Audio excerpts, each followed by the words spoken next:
Hey guys, welcome back. In the last few videos we created the Stickies application interface, the HTML and CSS, and then in the last video we created the actual note object.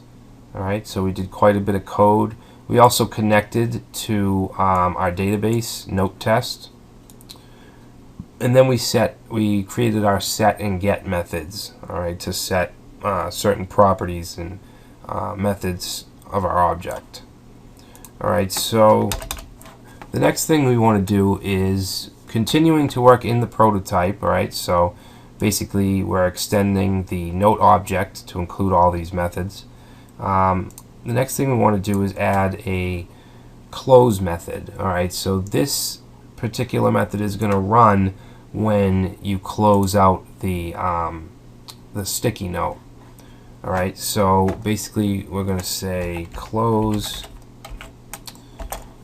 which is going to be ran as a function, and we'll pass in an event. Alright, so the first thing we're going to do is we're going to say this dot cancel pending save. And we're going to create this cancel pending save function in a minute. Basically it resets a 200 millisecond timer on the save action. Alright, and it's actually run every time a key is pressed. So whenever you press a key, the text is getting saved into the database. Alright, so next we want to what do we want to do next? We want to create a variable called note, which is going to represent the object. So note equals this. Alright, now what we want to do is run a database transaction. Alright, so we want to take the database variable and we're going to say dot transaction. Okay, we went over this in the first section of this chapter. This is going to take a function. Okay, and we're going to pass to this function a tx variable, transaction, and we can now use that to run the execute SQL method. Alright, so we can say tx dot execute SQL.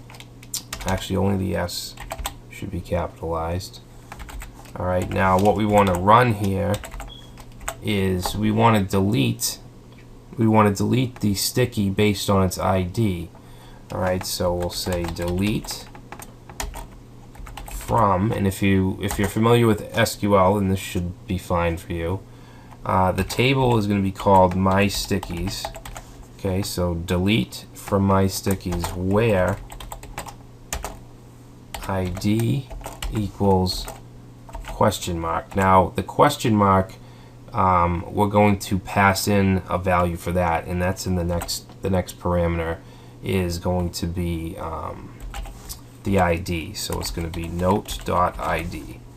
Okay, so this question mark is replaced by this, and then of course we want to remove the note from the interface. So down here we're going to say document dot body dot remove child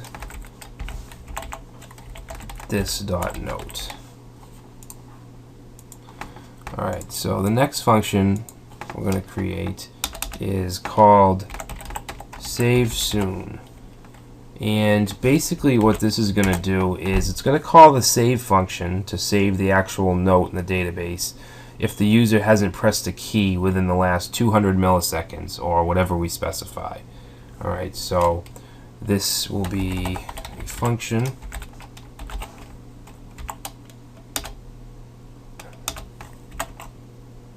Alright, so save soon, we're going to again call this cancel pending save, and create a variable self which will represent the object, and then we're going to say this dot save timer equals set timeout. Okay, so if you've worked with JavaScript for a while, then you know what save timeout is. Basically, it's going to run something as frequent as we specify. In this case, it'll be we'll run the save method every 200 milliseconds. Okay, so set timeout, which is going to be a function, and say self.save. Okay, so that's going to call the save method.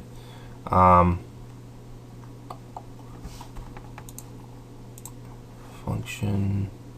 Okay, so the next parameter after the function is going to be the time in milliseconds, which is going to be 200. Alright, this should have a comma. So that's the save soon method. Now we'll create the cancel pending save.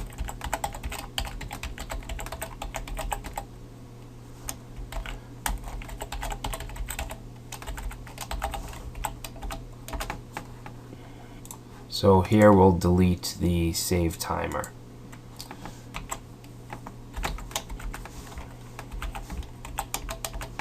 Okay, so I'm going to say if not save timer,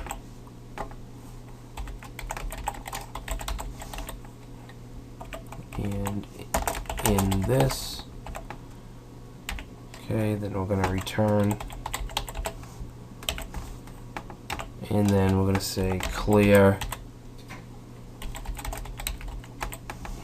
timeout, and we're going to pass in the save timer, this dot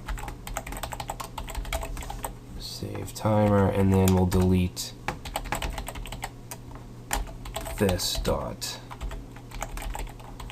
save timer. Alright, so we're just going to clear out the save timer. Alright, so next is going to be the save function.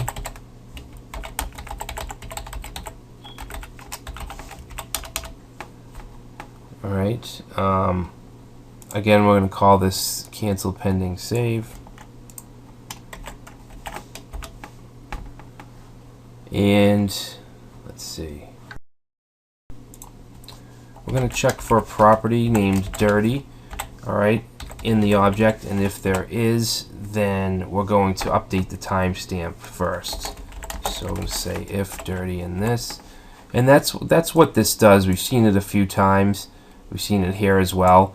We're just checking to see if this property is in the object. Alright, so if it's in our code here, if it's set. Alright, so if dirty in this, and then we're just going to say this dot timestamp is going to be equal to new date dot get time, which will give it the current time, and it'll be updated. And then we want to delete the dirty property. So this dot dirty. Alright, and then underneath here, I'm going to create a local variable called note, equal it to this, which is just the object as a whole. And then we're going to call the transaction to update the note and the timestamp. So db dot transaction, okay, and the transaction function, okay, we're going to pass in tx. Alright, so the transaction will be tx dot execute SQL, and our query, which will be update my stickies, which will be the table name, and we're going to set note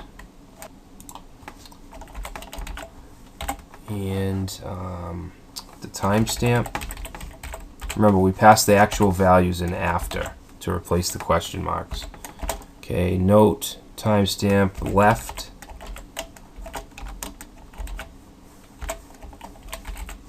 top. Okay, so the left and top positions, and Z index. Alright, so these are basically the fields we're going to have. And you want to make sure we have a quote. We want this wrapped in quotes. So the fields are note, which will be the text, timestamp, left, top, and Z index. Alright, so we want to add to this. Alright, so we're going to update these fields where we're going to say where the ID equals a question mark for a placer, and then we're going to do a comma, and we're going to set the values down here. Okay, so the values will be wrapped in brackets, and the first one is the note or the text, and then we're going to have the timestamp, then the left, note.left. You want to make sure that these values are in the order that's here. Okay. Okay, note left, and whoops, I put a dot there. We don't want that. Yeah, I'll put a space here to make it more readable. Okay, so we get the left, and then we have note.top. Okay, and then note.z index, and the ID, note.id. Alright, so that looks good. That's our save function. We want to make sure that we want to add our commas after each method. And when I say method or function, they're the same thing. It's just that in object-oriented programming, a function is usually called a method, so I use them interchangeable. So sorry if that is confusing. Alright, so that save function or method basically, if you already had a note and you wanted to update it, that's basically what it does. We're going to add another function to actually insert a new note or create a new note. Alright, and that's going to be called save as new. So I'm going to say save as new.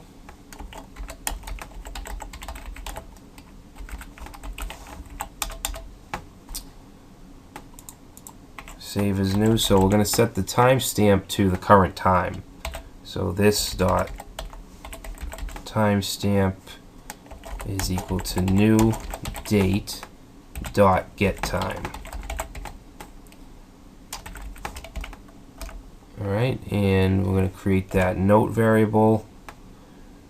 Variable note is going to be equal to this. And then we're going to run our transaction. Okay, so I'm going to say db.transaction. Put our function. Okay, function should take tx as a parameter. And then we can use that tx to execute SQL.